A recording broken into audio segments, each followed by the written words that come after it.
Assalamualaikum warahmatullahi wabarakatuh. Selamat malam. Kami akan mempresentasikan hasil diskusi kelompok kami mengenai serangan jaringan DDoS attack untuk mata kuliah keamanan jaringan. Anggota kami ada yang pertama Mas Kamaludin Rivaldi, yang kedua saya sendiri Rezi Waskito, dan yang ketiga ada Abraham Cornelius Gaji.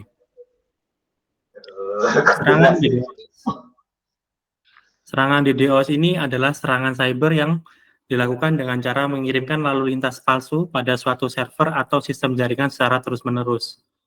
Akibatnya, sistem atau server yang terserang tidak mampu mengatur semua lalu lintas dan dapat menyebabkan tidak berfungsinya suatu layanan atau bahkan sampai mati.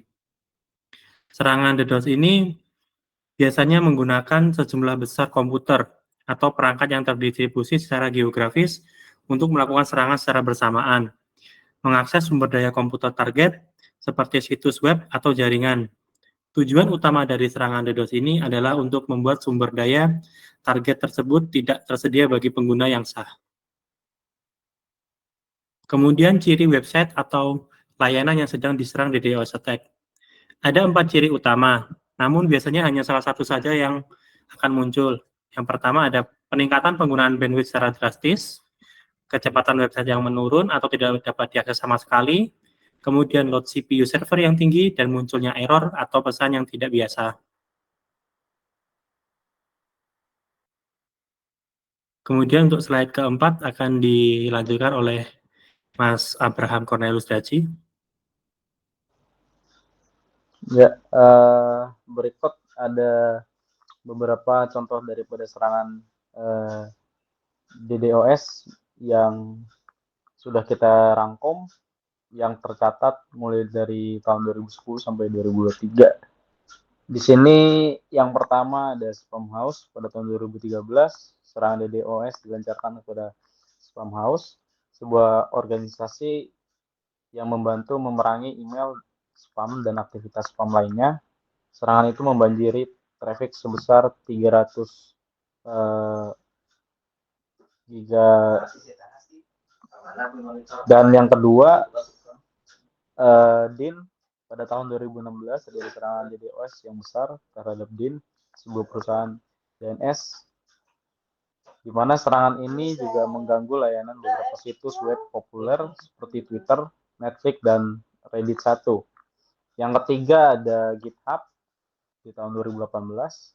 GitHub yakni platform pengembangan perangkat lunak yang terkenal menjadi target serangan DDoS yang signifikan pada tahun 2018. Dan yang keempat ada AWS, yakni di tahun 2020. AWS melaporkan bahwa pada Februari 2020, serangan DDoS yang sangat besar berhasil mereka tangani dengan peak traffic yang masuk sebesar 2,3 Tbps. Penyerangan menggunakan protokol CLDAP, sebuah protokol alternatif dari LDAP. Dan yang terakhir ada Google. Di tahun 2023, Google Cloud Armor menerima serangan DDoS attack sebesar 40 juta RPS. Dan serangan tersebut juga menggunakan teknik baru, yakni Rapid Reset, di mana memanfaatkan stream multiplexing, sebuah fitur protokol HTTP/2 yang banyak digunakan. Untuk slide selanjutnya akan dijelaskan oleh Mas Kamaludin. Terima kasih Mas Abraham telah menjelaskan beberapa serangan yang terjadi. Nah, agar kita mendapat cara pencegahan serangan DDoS itu adalah dengan satu, monitoring traffic secara reguler. Pantau lalu lintas masuk ke server secara berkala untuk mendeteksi anomali. Yang kedua, gunakan proteksi berlapis. Implementasi firewall, IDS, intrusion detection system, dan IPS, intrusi prevention system, untuk mengidentifikasi dan menghalangi serangan. Yang ketiga, tambahkan bandwidth jaringan. Memperluas kapasitas bandwidth dapat membantu menangani lonjakan lalu lintas yang tidak biasa. Yang keempat, bangun redundansi server. memiliki server cadangan yang siap mengambil alih jika server utama mengalami gangguan. Yang kelima, menggunakan CDN. Menggunakan CDN dapat membantu mendistribusikan lalu lintas secara efisien dan mengurangi beban pada server utama.